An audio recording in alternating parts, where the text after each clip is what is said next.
आप सभी लोग यहाँ पे देख सकते हैं, यहाँ पे लिखा हुआ है व्हाई ब्लॉकचेन टेक्नोलॉजी। क्यों हम ब्लॉकचेन टेक्नोलॉजी का यूज करेंगे? सबसे पहले मैं बोलना चाहूंगी, ये जो रिसेशन आता है जिसके बारे में एस सर भी कुछ दिनों पहले कॉर्पोरेट वेबिनार में भी बोला था कि नेक्स्ट ईयर शायद बहुत बड़ा एक रिसेशन आने वाला है। तो रिसेशन से इफेक्ट क्या पड़ता है और क्यों आता है? ठीक है। ज्यादातर रिसेशन से बहुत लोगों का जॉब चले जाते हैं। ऐसे रिसेशन हर 2 साल, 3 साल और 5 साल बाद आते रहते हैं, पर कभी ये बहुत बड़ा होता है। मतलब बड़ी अमाउंट में लोगों का जॉब जाता है, वर्ल्ड इकोनॉमी बहुत डाउन हो जाता है। तो ये रिसेशन क्यों होता है? जैसे 2 इयर्स पहले 2020 में एक रिसेशन आए थे। तभी आप सभी ने शायद न्यूज में देखा होगा कि पूरे वर्ल्ड में आईटी सेक्टर से 25 लाख लोगों को जॉब से निकल दिया गया था। ठीक है। तो ये क्यों होता है? और उससे पहले भी बहुत सारे आए होंगे, पर ये मुझे याद है क्योंकि उस टाइम हमारे फैमिली में भी एक डिजास्टर हो गए थे। तो ये मुझे याद है। और मैं यहाँ पे 2008, आप सभी लोग देख सकते हो, 2008 में एक बहुत बड़ा रिसेशन आया था। वो सबसे अभी तक का सबसे बड़ा रिसेशन था। तो वहां पे रिसेशन कैसे होता है? पहले तो रिसेशन होता है, वर्ल्ड इकोनॉमी में रिसेशन तब होता है जब बैंक फेलियर होता है। और हमारे बैंक, वर्ल्ड इकोनॉमी चलता है बैंक के ऊपर। ज्यादातर बैंक चलता है लोन के ऊपर। अब सभी लोगों को पता है, शायद पता होंगे कि हमारे यहाँ अगर देखें तो जितना भी बड़े बड़े कंस्ट्रक्शन होते हैं, वहाँ पे कंस्ट्रक्शन शुरू होने से पहले ही लिखा दिया जाता है इसी बैंक से यहाँ पे लोन दिया जाएगा। मतलब उस कंस्ट्रक्शन में अगर कोई अपना फ्लैट और अपना घर लेना चाहे तो वो उस बैंक से लोन लेके वहाँ पे घर ले सकते हैं। तो business loan, house loan, property loan, land loan, ठीक है, ये सब ज्यादातर बैंक का इनकम आता है लोन से। पर्सनल लोन, ठीक है। तो हर एक लोन का रेट ऑफ इंटरेस्ट अलग होता है, उसका टेन्योर भी अलग होता है। जैसे पर्सनल लोन का टेन्योर अगर आप मतलब मैक्स टू मैक्स 5 इयर्स होता है। और ज्यादा सैलरी हो तो शायद वो 10 इयर्स हो सकता है, पर उसका एक लिमिट होता है। तो ये लोन 2008 में क्या हुआ था? 2008 में वर्ल्ड इकोनॉमी फेलियर हुए थे क्योंकि हाउसिंग लोन फेलियर हुए थे। वर्ल्ड इकोनॉमी चलता है बैंक के ऊपर, हमारा इंडियन इकोनॉमी भी चलता है बैंक के ऊपर, वो है रिजर्व बैंक। उसके बाद आता है वर्ल्ड बैंक। तो बैंक अगर फेलियर होंगे तो वर्ल्ड इकोनॉमी वैसे ही फेलियर होंगे। और जितना भी बड़े बड़े कंपनियां है, हर एक कंपनी का शेयर होता है। वो शेयर मार्केट में, मीन स्टॉक मार्केट में जुड़े रहते हैं। तो जब वर्ल्ड इकोनॉमी फेलियर होंगे, स्टॉक मार्केट भी फेलियर होंगे। तभी आता है रिसेशन। तभी कंपनियां, जितने भी बड़े बड़े कंपनियां होता है, ज्यादातर रिसेशन होता है बड़े कंपनी में। वहां पे क्या होता है, कंपनी का जो मतलब कंपनी का जो मेन सीईओ है, ठीक है, वो डिसीजन लेते हैं अभी कॉस्ट कटिंग करना पड़ेगा। मतलब सपोज कोई कोई एक बंदा जॉब कर रहा है, उसका मंथली सैलरी है 80,000 और 1 लाख। तो 1 लाख उसको दिया जा रहा है। अगर 1 लाख में मुझे दो बंदा मिल जाए तो मुझे वही काम दो बंदे से हम करा सकते हैं। ठीक है। तो हमारा सैलरी डिवाइड हो जाएगा। और वन तो एक पर्सन को तो 1 लाख देना नहीं पड़ेगा। हाँ, वो थोड़ा कम एक्सपीरियंस वाले होंगे, न्यू होंगे, तो नया कोई बंदा रखेंगे तो 1 लाख, 1 लाख में नहीं, 80,000 में अगर दो बंदा मिल जाए। क्योंकि जो फ्रेशर्स होते हैं उनका स्टार्टिंग में तो सैलरी इतना ज्यादा नहीं होता है। पर वो लोग पढ़ के जाते हैं, इंजीनियरिंग कोर्स करके जाते हैं, तो तब जब उसको जॉब मिलते हैं 20, 25,000, 30,000 में उसको मिल जा रहा है। मतलब अगर 60,000 देना होगा तो दो बंदे को 60,000 में, जो बंदा 1 लाख में काम कर रहा था उसको 60,000 में कंप्लीट हो गया, 40,000 कम हो गया। तो इसीलिए रिसेशन किया जाता है क्योंकि कॉस्ट कटिंग होगा, क्योंकि कंपनी का शेयर डाउन हो गया है, कंपनी उतना एफोर्ड नहीं कर पा रहा है। तो अभी रिसेशन क्यों होता है? क्योंकि ये एक सेंट्रल पॉइंट से कंट्रोल होता है। जो भी सेंट्रल चीज होगा, जो भी कंपनियां, जो भी वर्क सेंट्रल पॉइंट से किया जाएगा, ठीक है, वो एक ना एक दिन उसको टूटना ही है। क्योंकि एक जगह से अगर हजारों चीज कंट्रोल होगा, तो ये तो टेक्नोलॉजी है, और टेक्नोलॉजी हमेशा मैन मेड होता है, तो उसका भी एक लोड है। वो लोड लेने का उसका भी एक लिमिटेशन है। तो वो लिमिटेशन जब खत्म हो जाएगा तभी ये फेलियर होगा। तो 2008 में वर्ल्ड इकोनॉमी में हाउस लोन के फेलियर के वजह से वर्ल्ड इकोनॉमी का एक बड़ा सा क्राइसिस तैयार हो गया था। वहां पे क्या हुआ था, हाउस लोन के जो डिपार्टमेंट थे वहां पे कुछ लोगों का गलत डिसीजन से वजह से ये फेलियर हुआ था।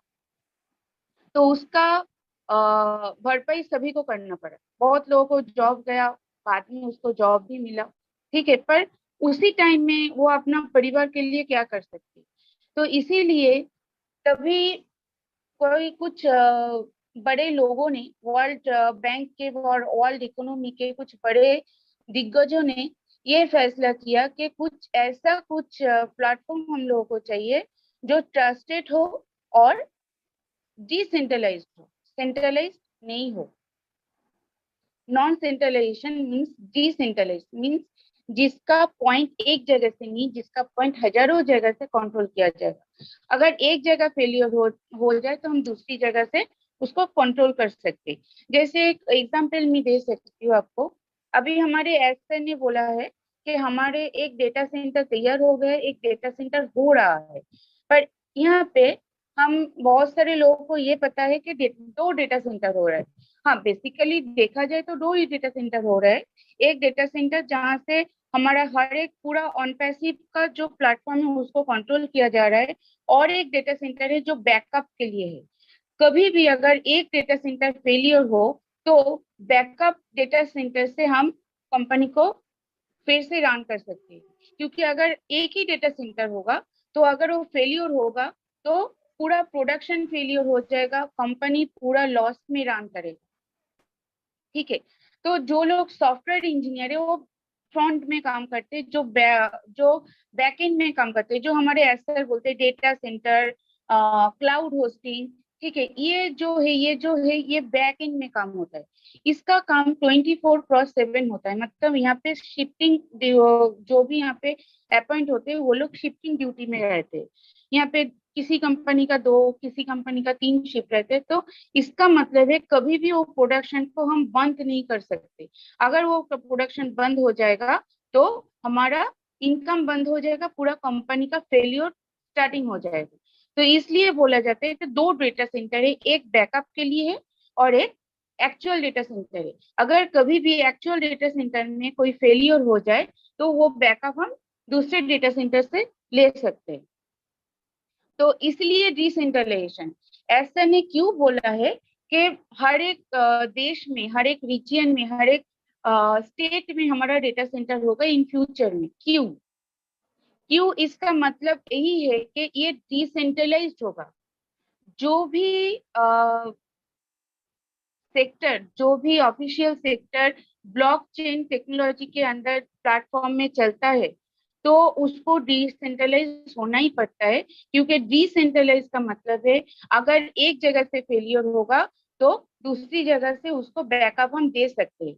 इसलिए अब जो आईटी सेक्टर में जो लोग काम करते हैं उन लोगों को पता है, ज्यादातर टीसीएस एक कंपनी है, टाटा कंसल्टेंसी सर्विस, वहां पे रिसेशन बहुत कम होता है, बहुत कम होता है। मतलब ज्यादातर वो लोग रिसेशन मतलब कॉस्ट कटिंग के लिए एम्प्लॉय को जॉब से नहीं निकालते, क्योंकि वो जो ब्लॉकचेन टेक्नोलॉजी के ऊपर चलता है वहां पे वो जो बैकअप है वहां से सबको वो ले सकते हैं, इसलिए रिसेशन का दरकार नहीं पड़ता है। पर जैसे जैसे और एक एग्जांपल है, 2016 में हमारे जो पीएम है मिस्टर नरेंद्र मोदी जी ने ये अनाउंस किया कि नोटबंदी नोटबंदी का अनाउंसमेंट किया था। क्यों? आज जो नोट हम लोग यूज कर रहे हैं, हर 2000 का नोट है, 500 का नोट है, वो जो यूज कर रहे 20 रुपीज, 10 रुपीज, 50 रुपीज का, ये किसने बोला है कि वो 50 रुपीज का ही नोट है? ये किसने बोला है वो 500 का नोट है, ये 100 का नोट है, ये 200? ये हमारे रिजर्व बैंक ने बोला है। रिजर्व बैंक एक सेंट्रल यूनिट है, ये एक सेंट्रलाइज प्रोसेस है। अगर कभी भी रिजर्व बैंक फेलियर हो जाए, अगर कभी भी आज रात आज रात अगर रिजर्व बैंक ये अनाउंस कर दे कि ये नोट आज से नहीं चलेगा, तो कल से वो नोट नहीं चलेगा, क्योंकि ये सेंट्रलाइज प्रोसेस है। अगर ये डिसेंट्रलाइज प्रोसेस होता तो एक रिजर्व बैंक के डिसीजन के ऊपर नहीं चलता, क्योंकि डिसेंट्रलाइज होता है पूरे दुनिया में, वो उसका हर एक पॉइंट पूरे दुनिया में होता है। तो एक के ऊपर डिसीजन के ऊपर डिपेंड करके कुछ भी नहीं चलता। इसलिए सभी ने सोचा कि नॉन सेंट्रलाइजेशन ट्रस्टेड ऐसा कोई पॉलिसी, ऐसा कोई न्यू सिस्टम लिया जाए जहां पे आगे जाकर ये रिसेशन फिर से नहीं होगा। ब्लॉकचेन, आप सभी लोग देख सकते हो यहाँ पे, लेफ्ट साइड पे लिखा हुआ है, राइट साइड पे कुछ पिक्चर है। ये राइट साइड पे जो पिक्चर है वो बॉक्स बॉक्स सर्कल सर्कल करके, ये एक एक ब्लॉक है। ठीक है, एक एक ब्लॉक्स को चेन के साथ जुड़े हुए हैं। तो यहाँ पे क्या बोला जाता है, a math system working on cryptography computing hash code. Blockchain technology एक बहुत बड़ा चीज है, एक दिन में उसको सीखा नहीं जा सकता। इसके लिए बहुत बहुत पढ़ाई करना पड़ता है, क्रिप्टोग्राफी के ऊपर पढ़ाई करना पड़ता है, तब जाके उसके बारे में बहुत कुछ जाना जाता है। तो मैं अभी राफली कुछ नॉलेज देना चाहूंगी। यहाँ पे लिखा गया है कंप्यूटिंग हैश कोड। ये हैश कोड क्या है? जैसे कुछ डेटा है, एक जैसे आप सभी लोग अब पकड़ लो, चारों ब्लॉक से ABCD। ठीक है, ए को कुछ डेटा दिया गया, एवं ये इवन ये चारों ब्लॉक्स जो है बॉक्स, अब एक बॉक्स ही पकड़ लो, चारों बॉक्स एक के ऊपर ABCD करके लिखा हुआ है। तो हर एक बॉक्स दूसरे से चेन से कनेक्टेड है। ठीक है, तो ए के अंदर जो डेटा दिया गया, उस डेटा को कंप्यूट करके उससे एक कंप्यूटेशन निकल के बी को दिया गया। बी के अंदर कुछ डेटा दिया गया, उसको भी फिर कंप्यूट करके उसका कंप्यूटेशन सी को दिया गया। सी से भी उसे वैसे ही कंप्यूटेशन लेके बी को दिया गया। अभी ए के अंदर ए के अंदर जितना भी चीज है वो बी के अंदर भी रहेगा और बी के खुद का भी रहेगा। ए के अंदर जितना भी हिस्ट्री है, ब्लॉकचेन का सबसे बड़ा चीज है हिस्ट्री। वो हिस्ट्री से लेकर सब कुछ स्टोर करते हैं। जैसे सपोज आपको किसी ने 10 रुपए दिया, अभी ब्लॉकचेन टेक्नोलॉजी के अंदर ये आएगा तो ये सबसे पहले ये ढूंढेगा ये 10 रुपए आया कहाँ से था, आपको किसने दिया, उसको किसने दिया, उसको किसने दिया, ये पीढ़ी दर पीढ़ी, सपोज वो डॉलर से रुपीज में कन्वर्ट करके आया गया था, तो वहां तक हो जाएगा। फिर उसको वहां पे स्टोर किया जाएगा ए ब्लॉक के अंदर, उसका हिस्ट्री है वो, हिस्ट्री से लेकर प्रेजेंट तक उसको वहां पे स्टोर किया जाएगा। उसी हिस्ट्री को लेकर बी को दिया जाएगा, फिर बी का खुद का हिस्ट्री रहेगा, उसके साथ ए का रहेगा। फिर सी में जाएगा, ABC तीनों का रहेगा, डी में जाएगा ABCD तीनों चारों का रहेगा। ये सब इंटरकनेक्टेड होगा। ये computer of network of computer बोला जाता है। ब्लॉकचेन का जो सिस्टम है उसको बोला जाता है नेटवर्क ऑफ कंप्यूटर। यहाँ पे मैंने चारों कंप्यूटर और चारों ब्लॉक्स को लेकर बोला है, तो साथियों यहाँ पे चारों ब्लॉक्स नहीं होता है, यहाँ पे लाखों करोड़ों ब्लॉक्स होता है, पूरे वर्ल्ड में ये छाए हुए होता है। ठीक है, तो अभी सपोज ए में जो कोड है उसको हैश कोड बोला जाता है। अभी ए का जो डेटा है उसका हैश अलग है, बी में जो डेटा है उसका हैश भी अलग है। ठीक है, जैसे एक इजी तरह से अगर समझाया जाए, जैसे हम लोग खाना खाते हैं, ठीक है, कुकिंग वाला खाना खाते हैं, तो कभी आप साथियों कुक हो जाने के बाद उस खाने को फिर रॉ मटेरियल में ले आ सकते हो? नहीं ना, जो कुक हो गया उसको फिर रॉ मटेरियल में नहीं लिया जा सकता। तो ऐसे ही कंप्यूटेशन जो बन गया है उससे फिर डेटा के अंदर आ नहीं जा सकता। तो पता कैसे चलेगा कि वो कौन सा कंपोजिशन से मिला, कौन सा कंपोजिशन मिला के वो कंप्यूटेशन बना गया है। तो कंप्यूटेशन का कंपोजिशन अगर पता नहीं होगा तो लोग हैक कैसे करेंगे, टेम्पर कैसे करेंगे।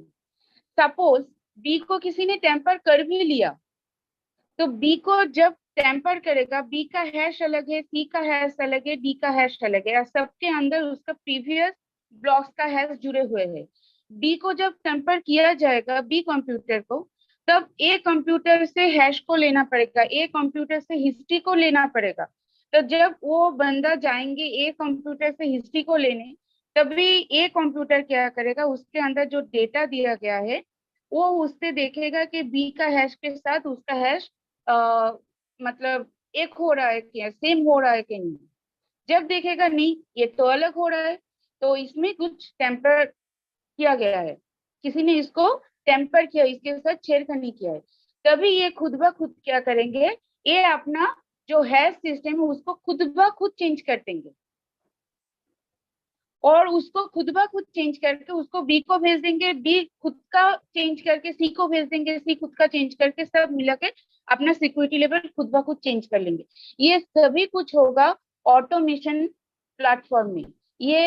ये सभी चमत्कार है एआई का, क्योंकि उसके अंदर जो डेटा दिया जाता है उसको ये इंस्ट्रक्शन दिया जाता है कि भैया भाई, अगर आपको कोई छेड़खानी करने का कोशिश करे आप खुद अपना सेफ्टी कर ले, अगर आपके साथ कोई छेड़खानी करने की कोशिश करे आप खुद अपना सिक्योरिटी को चेंज कर सकते हैं।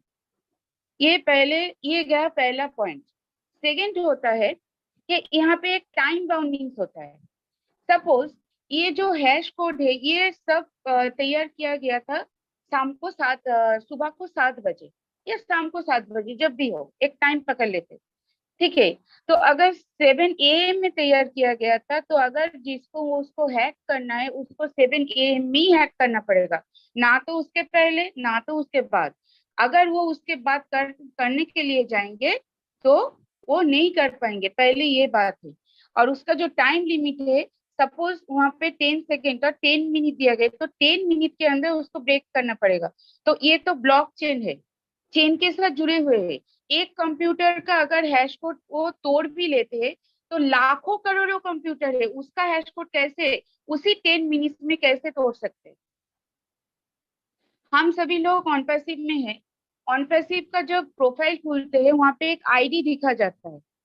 तो हमको कैसे पहचानते हैं सभी, मतलब ऐसा तो सभी को नाम से नहीं पहचानते, हमारा आइडेंटिटी वो आईडी, तो वो हर एक आईडी ब्लॉकचेन के अंदर दिया हुआ है।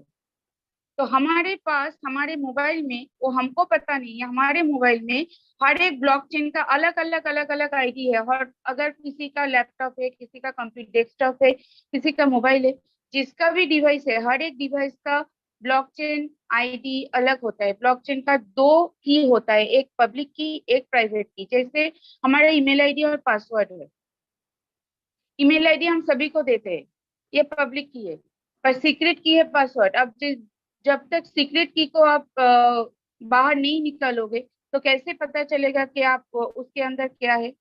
तो अगर कोई ये सोचता है कि ब्लॉकचेन के अंदर जो है अगर कोई उसको लीक कर दे, तो नहीं, ये नेक्स्ट टू इम्पॉसिबल है। क्योंकि एक साथ अगर 10 मिनट के अंदर अगर वो बहुत दिग्गज है, कंप्यूटर में हैकिंग में दिग्गज है, वो 10 मिनट के अंदर पकड़ लो 1 लाख कंप्यूटर को हैक कर लिया 10 मिनट के अंदर। करोड़ों कंप्यूटर को कैसे हैक करेगा, करोड़ों डिवाइस को कैसे हैक करेगा। और दिन ब दिन तो ये बढ़ते ही जाते हैं, एक जगह पे फिक्स नहीं है, ठीक है। तो ये हुआ पीयर टू पीयर ट्रस्ट, मैंने पूरा पॉइंट एक साथ बोल दिया। जैसे फर्स्ट ए मैथ सिस्टम ये बोला, चेन ऑफ इवेंट वैलिडेशन और block contains previous transaction, proof of work और authentication hash function is very hard to do, ठीक है। जो आपको जो मैंने बोला कुकिंग का एग्जांपल देके, कुक फूड को में हम लोग फिर से रॉ मटेरियल में नहीं ले जा सकते, वही फूड फिर से तैयार कर सकते, ये अलग बात है। पर जो कंपोजिशन से एक डिश तैयार होता है वही कंपोजिशन से दूसरा डिश नहीं तैयार तैयार हो सकता। तो जो कंपोजिशन से एक हैश कोड तैयार हुआ है उसी कंपोजिशन से दूसरा हैश कोड नहीं हो सकता। और सबसे बढ़िया बात है, हर एक डिवाइस का हैश कोड अलग होता है। तो बंदा जानेंगे कैसे कि कौन से डिवाइस का हैश कोड कौन सा है? ये पॉसिबल नहीं है। ठीक है। तो यहाँ पे peer to peer trusted position भी आ गया आपके पास, जहां से हम एक पोजीशन को लेके एक कंप्यूटर के साथ दूसरे को हम ट्रस्ट कर सकते हैं। ठीक है। और ये टेम्पर प्रूफ है। जो जो जो मैंने अभी बोला, अगर बी को कोई टेम्पर करना चाहते तो बी क्या करते हैं, एक टाइम के बाद, उसका जो टाइम लिमिट है उस टाइम के बाद वो खुद का आइडेंटिटी चेंज कर लेते हैं और उसको इंटरनली सभी कंप्यूटर में सेंड कर देते हैं। जो नेटवर्क ऑफ कंप्यूटर है सभी कंप्यूटर में, सभी डिवाइस में सेंड कर देते हैं कि भैया मेरे साथ छेड़खानी हुआ है, आप लोग सतर्क हो जाओ। तो वो लोग क्या करते हैं, अपने आप खुद का सिक्योरिटी, खुद का हैश कोड चेंज कर लेते हैं। अभी आता है स्मार्ट कॉन्ट्रैक्ट। स्मार्ट कॉन्ट्रैक्ट क्या है? Blockchain can store data. Blockchain के अंदर सिर्फ यही नहीं होता कि सिर्फ टेक्नोलॉजी के फील्ड में ये काम में लगता है, आईटी सेक्टर भी, ये नहीं है। स्कूल कॉलेज एजुकेशन सेक्टर में भी ये काम में लगता है। कैसे लगता है? जैसे पहले क्या होता था, पहले हम लोगों के अगर रिजल्ट आउट जब होते थे, हम स्कूल में और कॉलेज में जाके लिस्ट निकलते थे, लिस्ट में देखते थे अपना मार्कशीट आया कि नहीं है, अपना पोजीशन क्या है, ये सब देखते थे। पर अभी क्या होता है, अभी हम लोग नेट पे देख सकते हैं। तो स्कूल कॉलेज का जो CBSE ICSE West Bengal board जो भी बोर्ड है, वो बोर्ड ने क्या किया, ब्लॉकचेन प्लेटफॉर्म को अपनाया। वो क्या करते हैं, बोर्ड क्या करते हैं, वो अपना स्टूडेंट का जो मार्कशीट है वो ऑनलाइन दे देते हैं कि आप ऑनलाइन से देख लो। क्योंकि मैनुअली क्या होता था, और जब ब्लॉकचेन के अंदर ये नहीं था तब क्या होता था, अगर कोई चाहे तो डॉक्यूमेंट के साथ छेड़खानी कर सकते थे। अभी जो ब्लॉकचेन के अंदर है वो तो डिसेंट्रलाइज पोजीशन में है। तो अब अगर आप चाहो भी तो उसको आप कभी भी छेड़खानी नहीं कर सकते उसके साथ। ठीक है। क्योंकि आपका नाम और आपका रोल नंबर देने से ही, नाम भी नहीं चाहिए, आपका रोल नंबर देने से ही आपका पूरा हिस्ट्री निकल आता है, पूरा मार्कशीट का हिस्ट्री निकल आता है। ठीक है। अगर आपका नेम दे दो और वहां पे अगर कोई आईडी प्रूफ रहे, जैसे government ID proof, pan card और आधार कार्ड कुछ भी रहे, उसका नंबर देने से पूरा आपका डिटेल्स निकल आते हैं, पूरा हिस्ट्री से लेकर प्रेजेंट तक निकल आते हैं। तो उसको भाई कोई टेम्पर नहीं कर सकता, क्योंकि ब्लॉकचेन टेम्पर प्रूफ है। ठीक है। तो अभी स्कूल एजुकेशन सेक्टर में भी इसको अपनाया गया है। और एक क्या है, स्मार्ट कॉन्ट्रैक्ट क्या है, यहाँ पे आप लोग देख सकते हो, पार्टीज स्मार्ट कॉन्ट्रैक्ट एग्जीक्यूशन। जैसे चारों कंप्यूटर है, ए बी सी डी। ठीक है। मैंने आपको पहले भी यही उदाहरण दिया था, फिर भी देती हूँ। तो उसको ए को बोला गया है कि एक कॉन्ट्रैक्ट हुआ है, उसको स्मार्ट कॉन्ट्रैक्ट बोलते हैं। कॉन्ट्रैक्ट हुआ है कि ए ने बोला है कि भाई ये यहाँ मैं तुझको 50 रुपया देती हूँ, तो 50 रुपया डी को देना है, डी को देना है, ई को नहीं। तो ए के साथ डी का ये कॉन्ट्रैक्ट हुआ है कि 50 रुपया ए डी को देंगे, बीच में ब्लॉकचेन थर्ड पार्टी का काम करते हैं। अभी अगर ए सोचे कि भाई डी को नहीं देंगे, हम बी को दे देंगे, बी के साथ मेरा ज्यादा दोस्ती है तो बी को दे देंगे, नहीं होगा। तो तभी जाके ब्लॉकचेन से आपको नोटिफिकेशन आएगा, आपको अलर्ट किया जाएगा, नहीं ये कॉन्ट्रैक्ट तो नहीं है, आप कॉन्ट्रैक्ट ब्रेक कर रहे हो। कॉन्ट्रैक्ट है ये जो 50 रुपए ये डी को ही देना है, अगर आप कॉन्ट्रैक्ट ब्रेक करोगे तो मैं आपको ब्लॉक कर दूंगी। और होगा भी ऐसा, जब तक ये कॉन्ट्रैक्ट नहीं एक्चुअल में जाएगा, मतलब ये 50 रुपया डी को ही देना पड़ेगा, अगर वो चाहे भी तब भी वो बी को और ई को नहीं दे सकते। तो तब तक ये कॉन्ट्रैक्ट कंप्लीट नहीं होगा। अगर डी देखेगा, अगर ब्लॉकचेन देखेगा जो थर्ड पार्टी के काम कर रहे हैं कि ये 50 रुपया डी के पास नहीं जा रहे हैं, ये यहाँ पे कुछ गलत कर रहे हैं, तो ब्लॉकचेन क्या करेगा, एआई के थ्रू मतलब ऑटोमेशन के थ्रू उसको ब्लॉक कर देंगे। फिर वहां पे कॉन्ट्रैक्ट को ब्रेक कर देंगे, फिर नया कॉन्ट्रैक्ट होगा कि ए गलत किया है, ए को अभी पनिश किया जाएगा। अभी टेक्नोलॉजी में पनिशमेंट क्या होता है, उठक बैठक तो नहीं होगा, तो ए को फिर से मॉडिफाई किया जाएगा कि उसके अंदर गलत चीज आया कैसे, कोई इंफॉर्मेशन चला गया था जो गलत, वो डेटा उसी के हिसाब से काम कर रहा था, तो फिर से उसको मॉडिफाई करके फिर से उसको उसके साथ मतलब डिसेंट्रलाइज पर्सन के साथ ब्लॉकचेन के साथ कनेक्ट किया जाएगा। तो ये है स्मार्ट कॉन्ट्रैक्ट। जैसे हम लोग देख सकते हैं, जैसे एग्जाम्पल के थ्रू बोल सकते हैं, अमेजन के थ्रू हम लोग बहुत सारे खरीदारी करते हैं, और अगर कुछ पसंद भी नहीं आए तो हम रिफंड भी लेते हैं, मतलब रिटर्न करके रिफंड भी लेते हैं। तो जब तक ये रिटर्न, मतलब रिटर्न उसके पास जो बंदे के पास से हमने चीज लिए थे उसके पास नहीं जाता है, तब तक रिफंड कंप्लीट नहीं होता है, तब तक आपके अकाउंट में पैसा वापस नहीं आते। सपोज आपने कुछ चीज लिया है, वो आपको पसंद नहीं है, आपको रिटर्न करना है, उसका पॉलिसी होता है 7 दिन के अंदर, 10 दिन के अंदर। तो उसके अब 7 दिन के अंदर, 10 दिन के अंदर आपने रिटर्न किया, तो जब तक वो जो चीज है वो आ, जो दुकानदार है उसके पास नहीं जाएगा, तब तक वो आपको रिफंड नहीं देंगे। आपके पास एक मैसेज आता है कि पिकअप कंप्लीटेड, अभी रिटर्न कंप्लीटेड, देन आपका आपके पास तुरंत रिफंड आ जाएगा। और उसका टाइम होता है, अगर आपके पास रिफंड एक दिन में नहीं आए तो वो लोग मतलब आप अगर आप हेल्प में जाओ तो वहां पे अगर मैसेज करो कि मैंने अपना रिफंड नहीं पाया, रिटर्न तो हो गया, तो वो लोग बोलेंगे आपको कि सर और मैम 48 आवर्स के अंदर आपके पास रिफंड चले आएंगे। तो 48 आवर्स के अंदर ही रिफंड आएगा, उसके पहले भी नहीं आएगा, उसके बाद में भी नहीं, उसके बाद तो नहीं आएगा पर उसके पहले आ भी सकता है। पर 48 आवर्स मैक्सिमम लिमिट है, एटमोस्ट टाइमलाइन है। तो यही है, ये आपका स्मार्ट कॉन्ट्रैक्ट का फायदा है। और क्या है, आप हमने खरीदारी की, ऑनलाइन पेमेंट करते हैं हम, ऑनलाइन पेमेंट तो हम कर देते हैं, हमारे अकाउंट के पैसा डिडक्ट भी हो जाता है, पर वो तब तक उस बंदे के पास नहीं जाता है जिस बंदे से हमने चीज खरीदा है।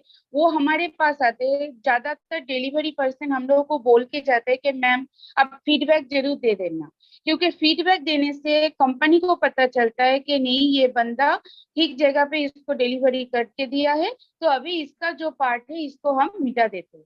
जब तक ये फीडबैक नहीं आता है वो लोग फिर से फोन करते हैं, वो लोग ये श्योर करते हैं, ये जानते हैं कि आपके पास चला गया कि नहीं, पार्सल जो आपके पास जाना था वो चला गया कि नहीं। अगर आप यस करते हो देन वो पेमेंट उसको कर देते हैं। तो ये है स्मार्ट कॉन्ट्रैक्ट। मतलब ब्लॉकचेन के अंदर जो भी कुछ होता है वहां पे आप चाहो तो वहां पे तब भी आप फ्रॉडुलेंट कोई चीज नहीं कर सकते। ठीक है, तो ये नेक्स्ट टू इम्पॉसिबल है कि आप वहां पे कोई फ्रॉड कर सको। सेकेंड, आप वहां से कोई कुछ डेटा आपका कोई लीक हो जाए, ये भी नेक्स्ट टू इम्पॉसिबल है। थर्ड एंड सबसे मोस्ट इम्पोर्टेंट, ब्लॉकचेन को कभी भी टेम्पर नहीं किया जा सकता। अभी तक तो ऐसा कोई रिजल्ट नहीं आया है। देखिए, पहले तो ये मैनमेड है, मैनमेड टेक्नोलॉजी है।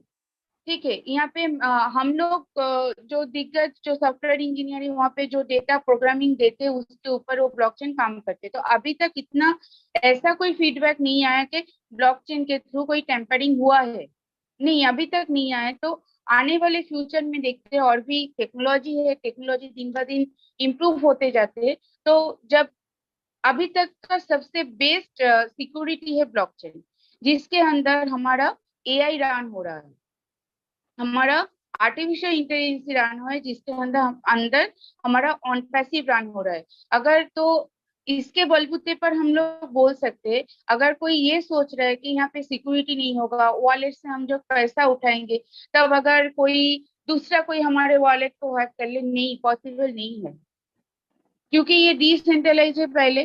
सेकंड है, यहाँ पे आपका केवाईसी दिया जाएगा, आपका खुद का पिक्चर होगा, आपका खुद का आइडेंटिटी होगा।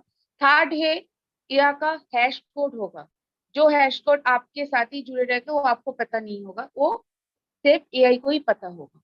जब एआई देखेंगे नहीं ये बंदा के साथ तो हैश कोड नहीं जा रहा है, तो तुरंत तो आपको वॉलेट को ब्लॉक कर देंगे। ठीक है।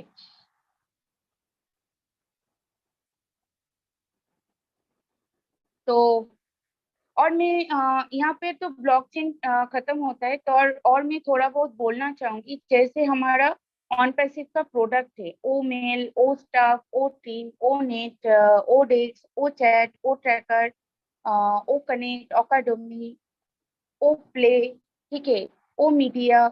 ये जितना भी प्रोडक्ट है, ये सभी प्रोडक्ट ब्लॉकचेन के ऊपर ही चल रहा है। एआई टेक्नोलॉजी तो हमारा ऑन पैसिव का टेक्नोलॉजी है, और ये टेक्नोलॉजी जिस प्लेटफॉर्म के ऊपर चल रहा है उसको बोलते हैं ब्लॉकचेन। तो ब्लॉकचेन के ऊपर आधारित जितना भी टेक्नोलॉजी है उसको इनसिक्योर करना 99.99% इम्पॉसिबल है। उसको टेम्पर करना 99.99% इम्पॉसिबल है।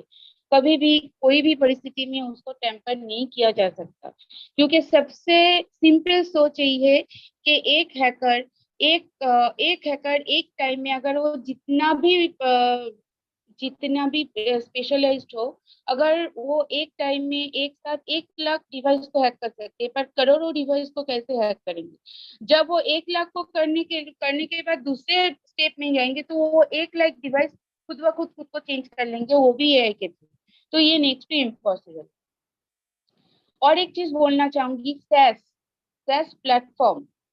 पहले तो मैं बोलना चाहूंगी, SaaS is a platform, software as a service. SaaS is not a technology.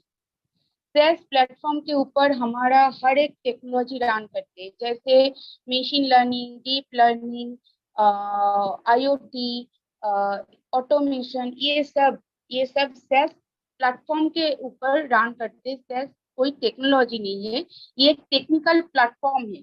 जैसे रोड के ऊपर गाड़ी चलते हैं, तो वो रोड के ऊपर बहुत सारे गाड़ी चलते हैं। सिर्फ एक ही डेस्टिनेशन की गाड़ी तो नहीं चलते, एक ही डेस्टिनेशन के बस और ट्रेन तो नहीं जाते, एक ट्रेन लाइन के ऊपर से बहुत सारे ट्रेन जाते हैं। एक ही डेस्टिनेशन के ट्रेन ही तो नहीं जाते ना। तो ऐसे ही सैस एक प्लेटफॉर्म है, ये कोई टेक्नोलॉजी नहीं है। तो हमारा ऑन पैसिव भी सैस प्लेटफॉर्म के ऊपर आधारित है, स्लैश प्लेटफॉर्म को लेकर चल रहे हैं। तो इसलिए साथियों, हर एक प्रोडक्ट सिक्योर है। हमारा ऑन पैसिव सबसे बड़ा सिक्योरिटी है, ऑन पैसिव का ब्लॉकचेन। ठीक है।